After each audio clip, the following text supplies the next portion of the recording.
байна.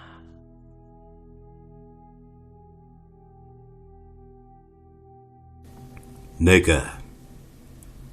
Завхан аймгийн Харьяат бөгөөд тэр одоогоос 10 гаруй жилийн өмнө Завхан аймгийн Цагдан хорих байрнаас оргожээ. Дөгөр сүрэн тухайн үед тулгай хүн амны ноцтой гэмт хэрэгт шалгагдж байсан гэж. Түүнтэй хамт Говьалтай аймгийн Харьяат намнан сүрэн гихч оргосон бөгөөд ээлж нь гарч байсан хянагч сэжигтнүүдийг орой бэйзас суулахаар түр гадагш гаргах үеэр намнан сүрэн Дөгөр сүрэн хоёр симхий ашиглаад хашаа даваад зугтсан байна. Тиймээс тус хорих ангийнхан тэр шөндөө дөргөн авч он саяултай хоёр оргодлыг аймаг даяар эрен сурвалж илжээ. Үүний хүчинд намнан сүрэнг маргааш өдөр нь Завхан аймгийн дөрвөлжин сумаас баривчилсан байна. Харин Дөгөр сүрэн усанд хайсан чулуу шиг алга болжээ. Зарим хүн түүнийг Туваа руу гарсан байж магадгүй гэж таамагладаг байж. Тэрбээр 1980-ад оны үед шоронд хоригдож байхдаа Дөгөр сүрэн гэдэг нэрээрээ ихэд бахархдаг байсан бөгөөд савл хийвэл Монголын цуутай гэмт хэрэгтэн Чойргийн дүгрээ манай нутгийнх бэ дүгрээгийн ширийг хатаа хүн шүү. Тиймдээч манай найз нар намайг Дөгөр сүрэн гэхээс дүгрээ гэж дуудах нь их байдаг. Харамсалтай нь манай дүгрээ ах сайхан ловер хийдэгч гэсэн тэр дорхноо баригдчихдаг. Харин би байна штэ. Дүгрээгийн ширийг хатаахын тулд баригдахгүй байхыг хичээнэ. Гэх зэргээр томордог байж. Гэвч тэр Завхан аймгийн Цагдан хорих байрнаас оргосноос хойш 7 сарын дараа баригдсан байна. Манер Туваагийн дэрэмжтдээ нийлчихсэн. Увс аймгийн малчдын адууг хойш нь хөөж яваад хэлийн цэргийнхэнд баригдсан байгаа юм. Нөгөө дүгрээгийн ширийг хатаах сайн ирнэ ингэж л нутаг нэгтнээ цөлмөж байсан байгаа юм да. Энэ хэрэгтэй Дөгөр сүрэн 10 жилийн ял авчи. Харин шоронд очоод мөнөөх дүгрээ ахтайгаа таарлцсан эсэх нь тодорхой бус. Чойргийн дүгрээг өнгөрөгч намар шоронгоос түр гарч ирээд байхад нь миний бие уулзаж учрахдаа Завхан аймгийн Харьяат намжлын Дөгөр сүрэн гэдэг сайнэр таны ширийг хатаана гэж ярьж явдгийн гинлээ. Энэ хүнийг та таних уу гэж асуухад ёстой мэдэхгүй юм. Ёр надтай ижилхэн нэртэй Дөгөр сүрэн Дүгэр жав гэх битийн ялтнууд дандаа миний нэрийг барьсаар ирсэн. 80-ад оны үед Дундгов аймгийн Дүгэр жав гихч малын хулгайч хар хорны шоронд очоод алдартай гэмт хэрэгтэн Чойргийн Дүгрээ гэдэг чинь би байна. Гэж нэг хэсэг бужигнуулсан байгаа юм. Хэрвээ энэ хүн майнд хавдарант зүүн хараа гих мэтийн газар очсон бол ингэж томорч чадахгүй л дээ. Яагаад гэвэл эдгээр шоронгуудын ялтнууд намайг андахгүй. Яахав намайг хар хорны шоронд очиж үзээгүй болохоор л ингэж томорч байхгүй юм. Мөн 1990-ад оны үед Шалхаан Дүгэр гихч орон байрны хулгайч Төв аймгийн мөрдөнд оруута би цагийг эдэлсэн суут гэмт хэрэгтэн Чойргийн Дүгрээ байна гэж нэлээд хэд хоног тансгалсан байгаа юм. Учир нь Төв аймгийн мөрдөнд шоронгийн луугар хулгайчуд биш дандаа энд тентхийн сэжигтнүүд хоригддаг болохоор Шалхаан Дүгрийг тухайн үед хүмүүс сайн таньж мэдээгүй юм а. Энэ мэтэр миний нэрийг ашиглах явдал зөндөө байдаг гэж бил. Дээр үгүүлсэн Дөгөр сүрэнч түүний нэрийг бас хөөрхөн ашиглаад амжсан байна. Харамсалтай нь тэрээр 2007 оны 1-р сард шоронгоос суллагта 3 цагийн дараа өөд болжээ.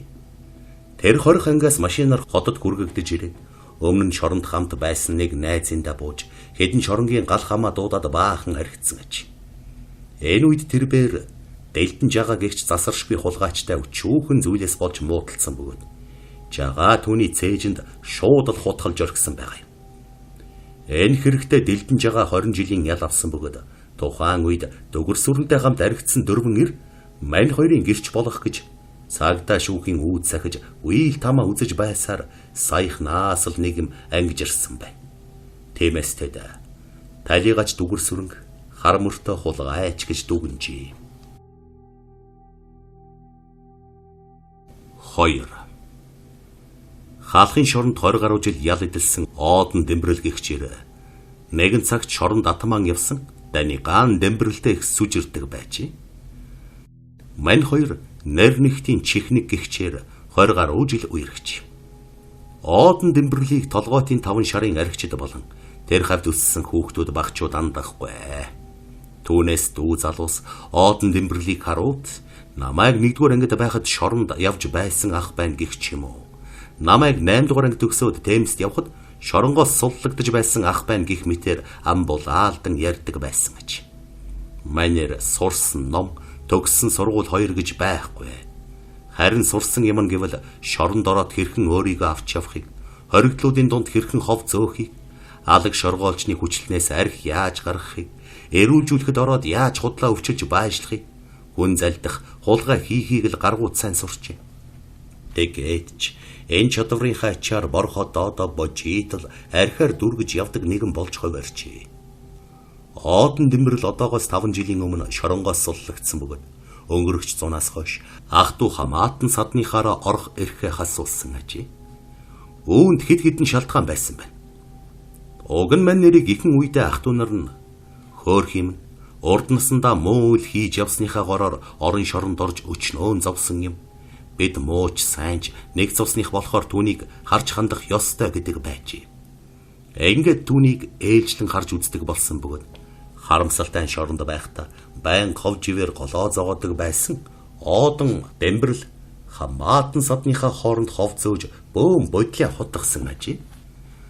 Үүний улмаас ах トゥ нар нь түүнийг ховын тулам, төрийн хутгуур, яс хаягч гээд үзэж чадхаа байж. Одон Дэмбэрл яг л ховч чавган цайтай ах トゥ нарынхаа авгаачуудын дунд байн хов зөөдөг байж.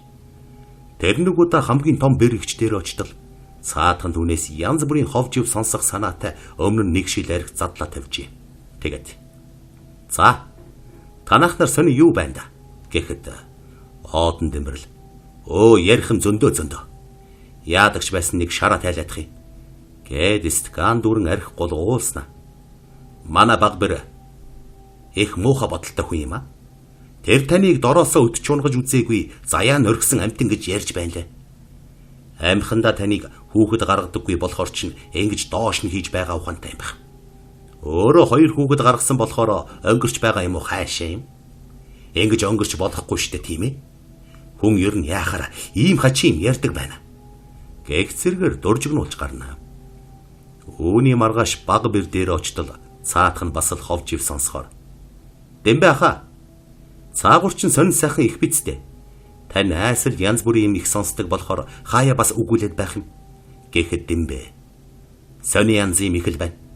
Юуны юм хоолой норгох юм гаргаа тавьчихаач тий" гэж шаардчихъя. Баг бэр нь уурлах хайцнаа. "Танд би хоолой норгох юм өгдөг л бицтэй. Маа энийг үү?" Гэд хөргөчнөөсөө талшил арх авч өгөхөд Дэмбэ "Цаагур чин байна штэ. Сони ач юм зөндөө. Өчигдөр би том бэрийхээр очлолт шаартаж бариад би хараа өөгөө байхад чам шиг талшилэр гаргаад өгчихгүй л байгаа юм да. За энэ яах. Харин цаадах чинь байна штэ. Чамайг 2 хүүхэд гаргасан болохоор чинь их муухай атаархаж явдаг юм байна. Өөрөө доороосоо өчж унгаагаагүй болохоор арга байж үдээ. Чамайг цаадах чинь байна штэ. Доожо муутай 2 охин төрүүлчихэд 3 хүү төрүүлсэн дархан бэр аятай их зан гаргадаг. Гэж ирээдэл муулаад байна билээ. Хүн ер нь яахаар ийм хачим ярьдаг байна. Гэж ирээдэл худлаа өнөн баахан хов зөөж өрхнө. Ингээд маргааш нь өөрийнхөө дүү хүүхэн дээр очиод "Миний дөө арх байна уу? Моосан бэргнүүд надад ерөөсөө арх авч өгөхгүй юм. Хүний хүн гэдэг цаанаал нэг ондоо. Тэгэд янз бүрийн хов жив ярихыг нь." Гэхэд дүүгийнх нь нүцэргэж "Цаадуул чинь тэгэд ямар хов жив ярьж ийн?" гэж сонирхчих. Тэгтэл Дэмбэ За. Би ярина. Урдаар үштэй чи миний хоолойг нэг норготох. Хариугүй шаардаж өглөө. Гэхэд дүү хүүхэн нь том хүүгээ архинд гүйлгэж. Төдөлгүй Дэмбэ шараа тайлах зүр. "Ой. Манай баг бэр байна штэ.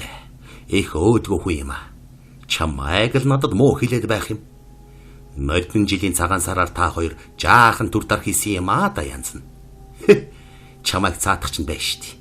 Архич нөхрөө дагаад архинд орч дуусч байгаа арчаагаа алдсан амтэн гээдэл занаа зүхэд байх. Том бэр бас ялгаагүй. Цаадах чинь чамайг шоронгийн хулгайчтай дэр нэгтгсэн хөгийн амтэн гэрж ярьж байх чинь бил. Яахав танаа нөхөр гамба 3 жил шоронд суусан үнэн л дээ. Тэглээгээд манайханд гай болсон юм байхгүй шүү дээ. Хүн ер нь яахаараа юм хачим ярьдаг байна. Гэх зэргээр шал худлаа гүрдсэн байгаа юм. Төөний энэхүү болчимгүй ховч ивэс болж 2 бэр дүү хүүхэн 3 нь бэбинээ үзэж чадхаа байсан байна. Дэмбэ хэд хоногийн дараа том бэргэн дээр нэг л чухал царай гарган очоод дүү хүүхнээ үхтэл муулж орхичээ. Тух айлбал. Манайхын хөөдгүүлс юм аа. Хүнийг үзэж чадахгүй юм. Таач тэр баг бэрч тэр бүгдээрээ л адилхан амьтны үр ангирын дэгдэхэ шүү дээ. Тэгтэл манай дүү хариука таныг байнга муу хэлж байх юм. Цаадах ч байна штэ. Таныг яг л нөгөө баг бэрийн хилдгээр доороосоо өтөж унгаж үзээгүй. Хуурай бүкстэй амтан гээдэл муулаад байна бил. Хүн ер нь яахаар юм хачим ярьдаг байна. Би та нарын хоорондох ховч ивийг сонссоор байтал бүр залхаж гүйцлээ. Гээд жигтэйхэн ядарч туйлдсан аятай санаа ширчээ. Хүн ер нь яахаар юм хачим ярьдаг байна. Гэвч альва ховч ив хэмжээ хязгаартай. Хизээ нэгэн цагт үнэн худал нь илэрдэг билээ. Тийм ч учраас оодон дэмбэрл айл-айлаар орж ховзон нэг их удаан оодгонсонгүй. Төөний ховж ивэс болж 2 бэр мөн дүү хүүхэн нь хоорондоо аж тач хэрэлдээ зогсохгүй. Үс гизгээ зулгаалцаад бөөн юм болсон байна. Өнгөрч цуны наадмаар тэд ах дүүсээрээ нэгнийдээ цугласан бөгөөд харамсалтай нь хэргийн эзэн хэнгэргийн дохиур оодон дэмбэрл очсонгүй. Том бэр нь архинд жаахан халуута баг бэрээ үстэж аваад чи намайг хүүхэд шуухад гаргадаггүй болохоор доороосоо өтч унгаж үзээгүй гэж дэмбэ хахад хэлсэн байл. Хүүхэд гаргадаг нь чи юм уу? Гээд 2-3 удаа цохоод авч. Тэгтэл цаатах нь уурлаж. Үгүй. Би хизээч тэгж хэлээгүй. Дэмбэ ах ямар муухай худалч юм бэ? Харин та намайг 2 доожоогүй охин төрүүлчгээд 3 хүү төрүүлсэн дархан бэр шиг их зан гаргадаг гэж дэмбэ хахад хэлсэн байна билээ. Чамд миний 2 охиныг дормжлох эрх байхгүй шүү. Гээд зөрүүлж үстэд хэд хэдэн удаа цохиж авсан байна. Энэ үед Дэмбэгийн дүү Арука бас хаацлаад иржээ. Тэр бээр 2 бэрдээ хандаж. Та 2 намайг Дэмбэ хахад их муухайгаар ярьсан байна билээ. Миний нөхөр яахав алдаж индээдэл ял идэж байсан нь үнэ. Тэгтэл та нар намайг шоронгийн хулгайчтай суусан инээтрэ гэж ярьсан байлаа шүү дээ. Гэхэд 2 бэр. Чи чинь юугаа яриад байгаа юм бэ? Би ерөөсөө тэгж хэлээгүй. Химэн зэрэг шахам хааш гарчээ. Ингээд бүх хэрэг оодон дэмбэрэл дээр төвлөрсөн байна.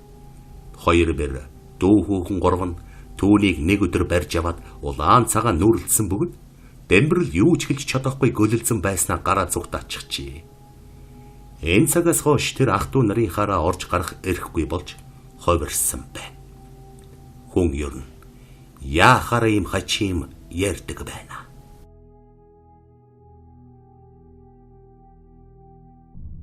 Гурав.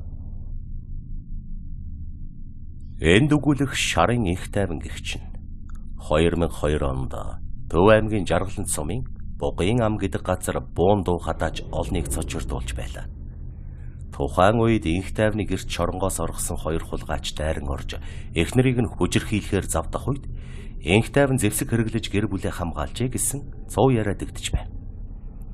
Гэвч инх тайван шоронгийн шийдчихсэн хулгайчудаас гэр орноо хамгаалаад нухчихсан мөртлөө яагаад бүрэн зэвсэглэж аваад хан хинтийн салбар уулсын хэсэг болох тайг руу зүгтаасан нь ойлгомжгүй юм.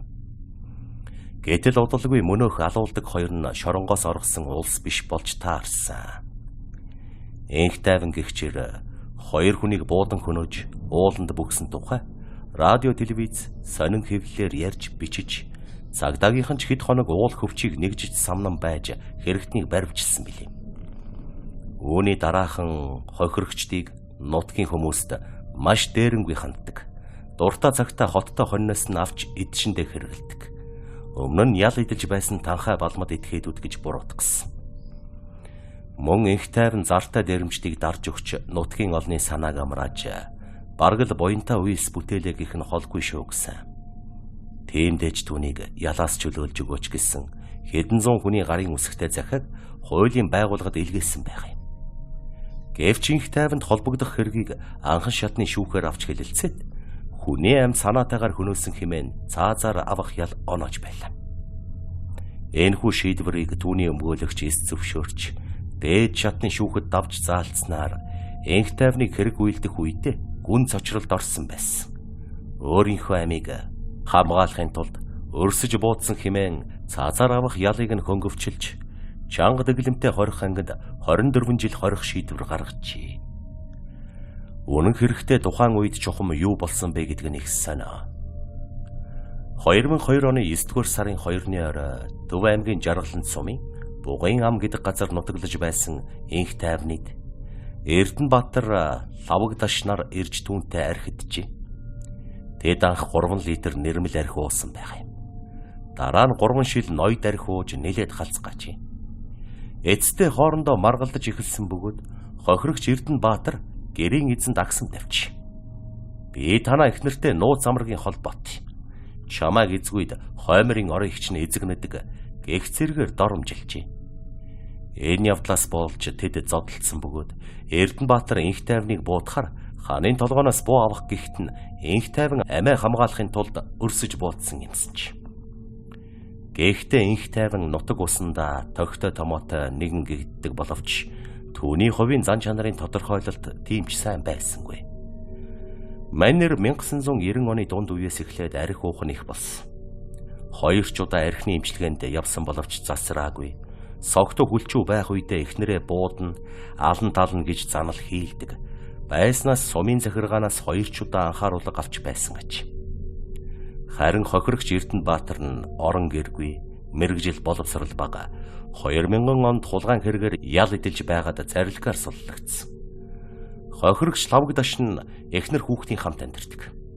1999-с 2000 онд танхаан хэрэгээр ял эдэлж байсан нэгэн аж. Хэргийн гол гэрч болох энх тайвны ихэр сүрэн хорлоо мэдүүлэхт. Нөхөр маань ширдэгэнд ороос 10 ширхэг сум авч бууга сумлаад бүгдийг ч нална, чамаагч бас ална гэж над руу агсамнаж эхэлсэн. Энэ үед хохирогч нар унтаж байсан. Намайг үнээгээ саах гэд гарсан хойно удалгүй буун дугарсан. Химээч. Гэрчи мэдүүлэг болон хохирогчд хэвтэй байдалд буудулсан байна гэсэн шинжээчийн дүгнэлт хэргийн газрын үзлэг зэрэгээс үзэхэд энх тайван амиа хамгаалахын тулд өрсөж буудсан. Гинтийн цочролд орсноос болж уг хэргийг үйлдсэн гэдэг нь нотлогдсонгүй. Тиймээс шүүгч нар өмгөөлөгчийн гаргасан гомдлыг хүлээж авах боломжгүй гэж мэдэгдээд давж заалдах шатны шүүхээс энх тайванд оноосон 24 жилийн ялыг хэвээр үлдээжээ. Харин Жаргаланд сумын заан цолтой энэ залууг хурдан буу мөрөвчлөөд ууланд гарсныг сонсмогцоо. Манай сумаас шин цагийн уулын төмөр гарч ирлээ хэмээн бөөн баяр болцгоосон гэдэг. Үүгээр зогсохгүй энх тайвныг ял аваад шоронд очиход ялтнууд орчин цагийн уулын төмөр ирлээ гэсээр өгтөн авчээ. Одоо ч гэсэн ялтнууд түүнийг уулын төмөр гэж хүндлээд зүйд болдог гэж. Ямар нэг байдлаар ууланд л бүгэж байвал орчин цагийн уулын төмөр болчихдог бололт. Гэвч харамсалтай нь халах даяар алдартай баавайн төмөр агсан хүний амьд хүрч байгаагүй. Манер явдал сайтай морь хулгайлсан хэрэгт холбогдоод мөрдөн байцаалтаас оргон зайлж бүтэн 10 жилийн турш ууланд бүгснээр уулын гих агуу нэрийг зүүсэн байдаг. Тэгтэл энх тайван нь 2 хүний амь хөнөөж 20 ойдхон хоног ууланд бүгчгээд л орчин цагийн уулын төмөр болчихсон нь өнөө цагийн нийгмийн уур амьсгал шилийн сайн эрсийн яс чанар муудсныг харуулж байх шиг.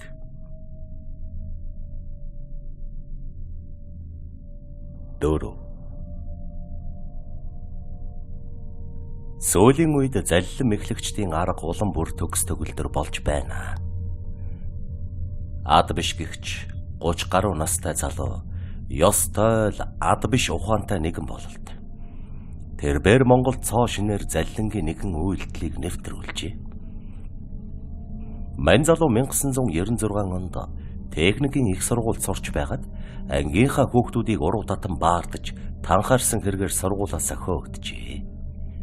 Гэсэн ч тэр хөсөрдсөнгүй.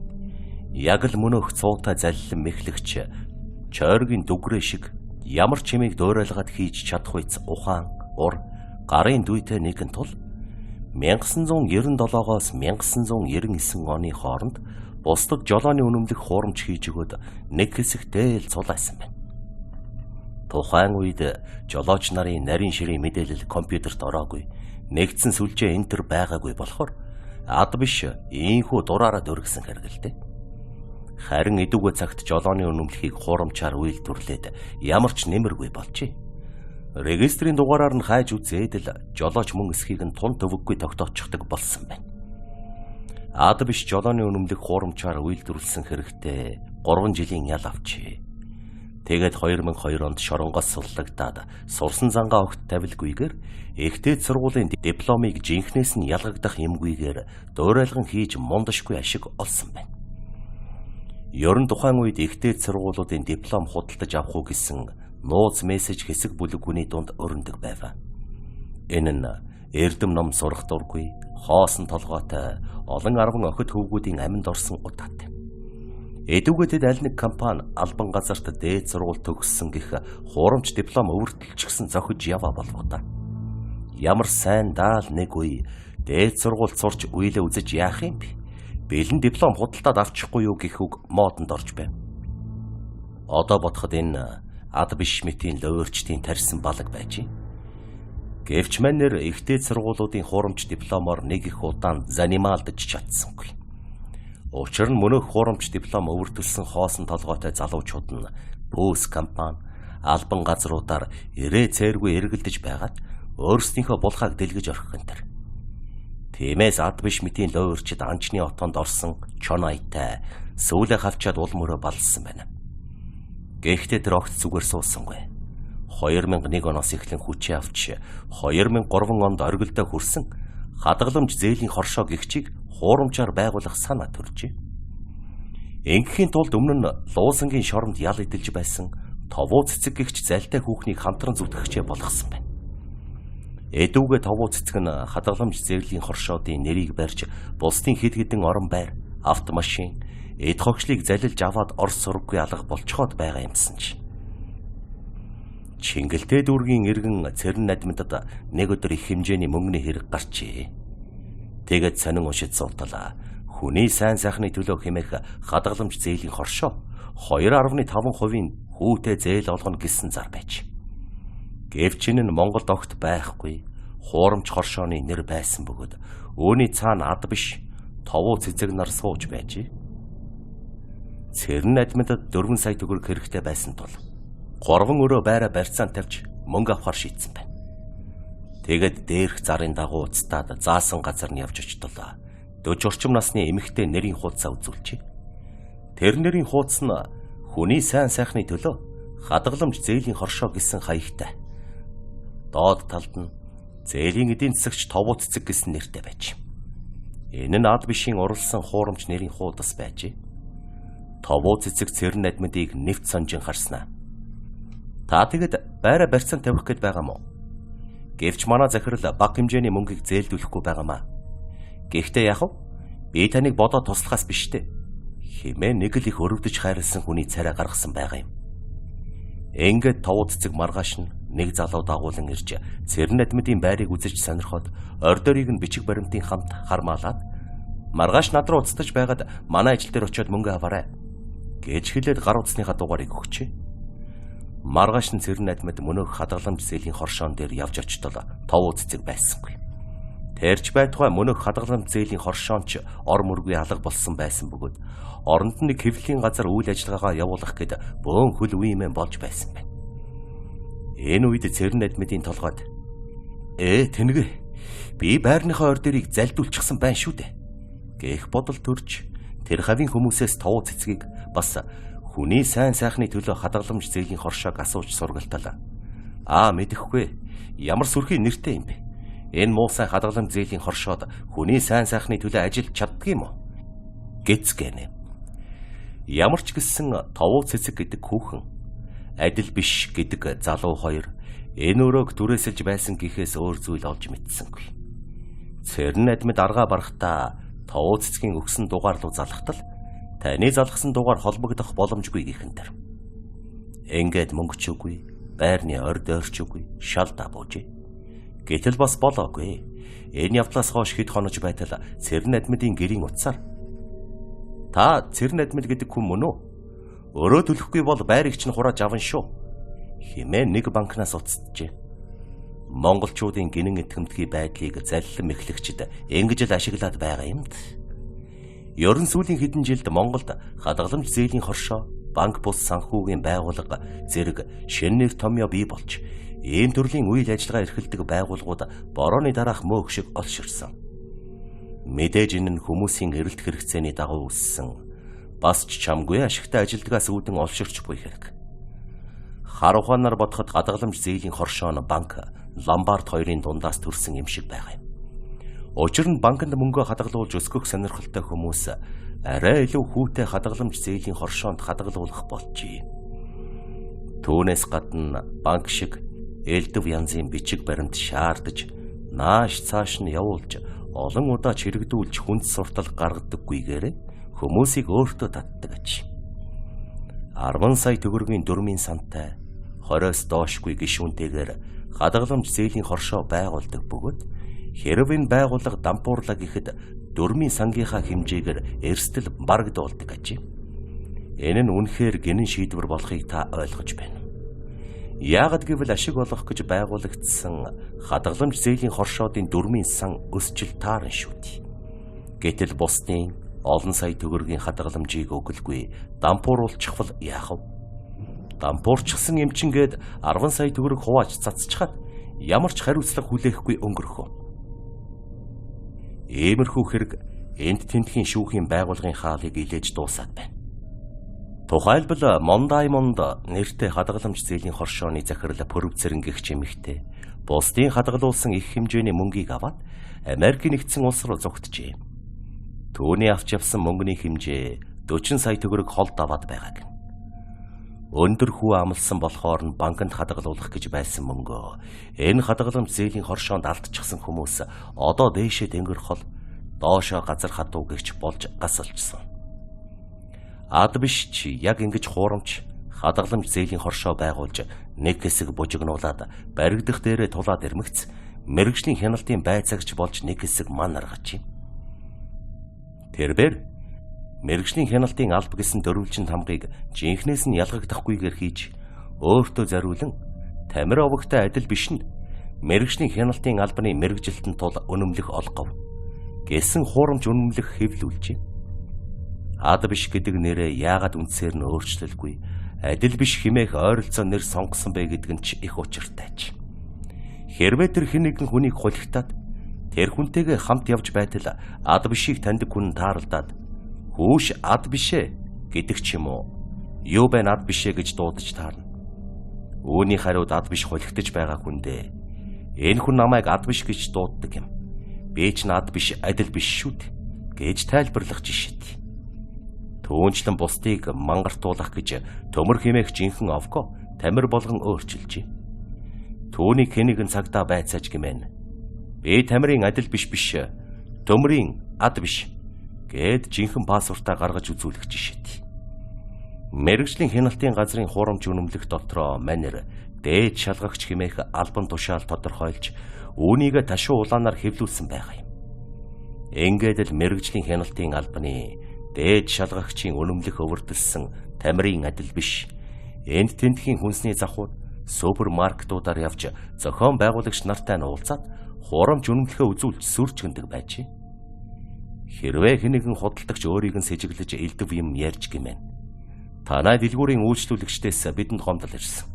Танай бүтээгдэхүүнийг хэрэглээд эрүүл мэнд гэдэс дотор нь муудсан байна гэж айлгадаг байж. Энэ үгийг сонссон хүнсний зах дэлгүүрүүдийн эзэд мэргэжлийн хяналтын байцаагчийн өмнө хийн гарсан дугуй шиг шалчиж хамгал үнцэнтэй бүтээгдэхүүнээс өгөөд явуулах жишээтэй.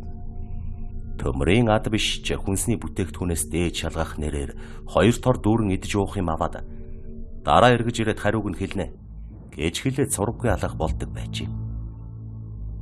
Харин 2007 оноос эхлээд хүнсний захуудаар улсын мэргэжлийн хяналтын газрын нэрийг барьсан залилан мэхлэгч яваад байна гэсэн сургаар цагдаагийнхан шуурхай иргэн сурвалжилсны эцэст төмрийн ад биш 2 гараа гавлуулжээ.